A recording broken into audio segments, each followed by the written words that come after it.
Tonight, a 10 News investigation reveals prisons and jails across Tennessee are failing to follow state law. The issue is life and death. People are dying, but the state can't tell how many. Now, we do know hundreds of deaths are going unreported to the TBI. 10 News investigative reporter Grace King joins us. And Grace, you started this investigation 2 months ago, and repeatedly you found the numbers don't add up. John, there is an official count, reports published annually by the state. The problem we found is the most recent ones are nowhere near correct.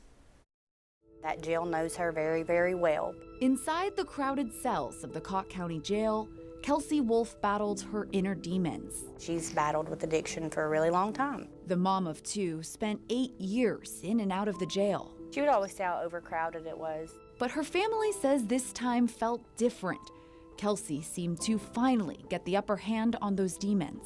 I really, really think that she overcame them this time. Then, 5 days from a judicial hearing in August, deputies found Kelsey dead in her cell. Investigators still haven't confirmed why or how she died.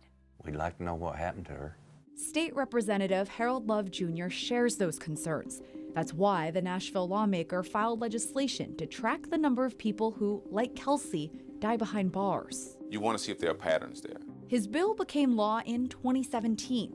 Now, every death in custody must be reported to the Tennessee Bureau of Investigation, and the TBI is required to produce an annual report. What we want to make sure is to say, if you know something happened that could have been prevented, let us get in that preventive mode. The TBI has released 4 annual reports. They show a drastic drop in deaths from 2017 to 2020. But we dug into those numbers and discovered the opposite is true. Deaths in custody aren't falling, they're on the rise. Nothing's getting better, it's just getting worse. These are the numbers found over 4 years on the reports. In 2017, we found 30 extra deaths. In 2018, 18. In 2019, 64. And in 2020, 153. We got those numbers by checking with each jail and comparing those numbers to the annual report. We found a wide gap in reporting. In fact, our investigation found more than 260 deaths weren't reported in accordance with state law. When we talk about discrepancies in the numbers, that's something we need to look at and make sure that the reporting requirement lines up so that they know that they're supposed to report those. In a statement, the TBI says they can only count deaths agencies tell them about. The direct quote, "Nothing more and nothing less." The TBI says the reports show what data it had at the time. Agencies could submit at a later date. But after uncovering and comparing those reports, the numbers still fail to add up. For example, the 2020 annual report says 37 people died. Various prisons and jails later added 15 more deaths, raising the total to 52. But our investigation found the actual total is at least 190 deaths.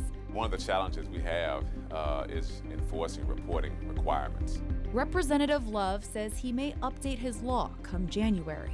We always want to make sure that it's not necessarily punitive, but it is supporting what they're doing. So I think, we may talk about this when we come back in session to see how we can improve the law. A stricter reporting law won't bring back Kelsey Wolf.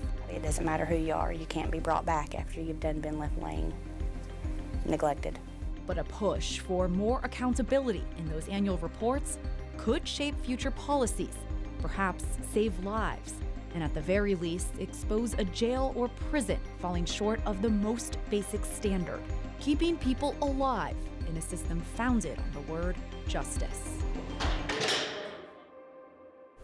The TBI says there is value to these reports because they contain other information like deadly use of force incidents and other deaths that occurred during arrests. The agency also told us it's on schedule to begin audits of all this data in February. John? It'll be interesting to see what's in those, Grace. Thank you. Right now on our website at WBIR.com, our investigative team introduces you to more families who have lost loved ones, how those inmates are dying, and what sheriffs are saying about it. You can also read the response from the Cott County Sheriff about the conditions inside his jail and the death of Kelsey Wolf.